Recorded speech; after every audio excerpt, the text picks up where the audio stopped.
Boleh makan bangkai kecuali hewan air, udang, semua di air, ikan, segala macam yang di air halal bangkainya.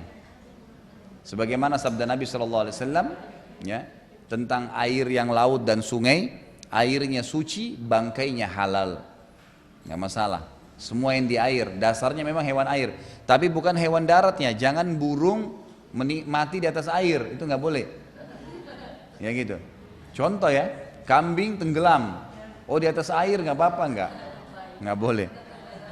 Emang dasarnya hewan air. Boleh ikan paus, ikan hiu, ibu boleh makan semua, halal, nggak masalah. Yang penting selama dia hewan air halal. Kalau kodok itu khilaf diantara ulama. Kalau Imam Malik rahimahullah mengatakan tidak boleh. Ya, bukan masalah geli. Loh iya, karena kalau geli atau jijik itu tergantung pandangan orang. Ya kan? Seperti misalnya di beberapa wilayah kita di Indonesia ini bekicot itu kan halal, orang makan karena dianggap biasa saja bagi dia. Nah, selama memang dia tidak bertaring, ya kan? Dia tidak mencengkram, tidak menyerang dengan pelatuknya, itu maka halal kalau hewan darat kan. Nah, jadi kalau bertaring apa segalanya tidak boleh. Jadi kalau jijik tidak boleh jadi patokan. Nah kalau kodok itu masih khilaf diantara ulama tentang masalah dia hidup di daerah mana, di air atau di darat. Kalau emang, iya, ya. Jadi kalau dia hidupnya di darat, itu kan, maka kembali kepada kondisi masyarakat setempat. Ya. Kalau Imam Malik rahimahullah memang mengatakan, Allah alam, setahu saya begitu ya, pernah saya temukan pendapatnya, itu dikatakan kalau kodok masuk dalam hewan yang menjijikkan. Kalau orang menganggap itu menjijikkan satu kaum, maka mereka tidak boleh makan, gitu kan?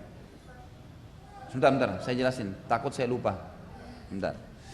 Jadi kalau dia hidup di air, maka umumnya halal langsung, spontan, karena memang hewan air. Sekarang ini ada fatwa Lajnah Daimah, fatwa terakhir dari kerajaan Saudi, ulama-ulama di sana itu, semua yang memang hidupnya di air halal, termasuk buaya. Ya, jadi ternyata fatwa terakhir itu mengatakan buaya itu halal. Karena buaya, sebentar. Ini bedanya pengen ibu-ibu sama bapak-bapak ini. Kalau bapak-bapak dengerin sampai akhir, baru bertanya. Ibu-ibu baru saya jelasin satu kalimat sudah langsung. Itu bukan kritis, Bu. Tapi buru-buru. Kritis itu berarti ngambil dulu semua informasi, nah baru dikritik mana yang kira-kira butuh. Kalau belum selesai dipotong itu. Baik, jadi fatwa terakhir itu karena dianggap setelah disurvei buaya ternyata memang di air terus. Dia cuma keluar untuk jemur badannya, gitu kan? Tapi memang dia di air, dia malah lebih mudah menyerang buaya itu di air daripada di darat. Makanya dikatakan dianggap dia hewan air. Masalah dia bertaring nggak ada urusan, karena sama hewan yang bertaring pun di air tidak berlaku. Semua boleh, gitu kan? Jadi semua yang hidupnya di air ya. Sebentar, saya jelasin, takut saya lupa. Bentar. Jadi kalau dia hidup di air, maka umumnya halal langsung, spontan, karena memang hewan air. Sekarang ini ada fatwa Lajnah Daimah, fatwa terakhir dari kerajaan Saudi, ulama-ulama di sana itu, semua yang memang hidupnya di air halal.